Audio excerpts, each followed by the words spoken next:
Yan, may ano tayo, transaction tayo. Siya yung rider natin for today. Siya yung kukuha ng mga item. Paldo si bossing, oh. Isa, dalawa, tatlo, apat, lima, anim.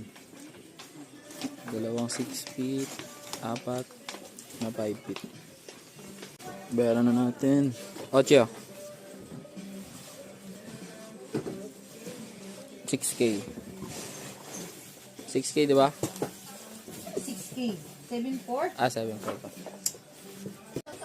Ito na yung order. Yung order natin. Ito na, inabuhat na nila. Sheesh.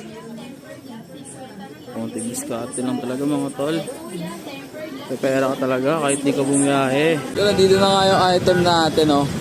6 yan. Ito yung poging rider natin for today. Ano? Nakangiti siya kasi malaki naman yung kita.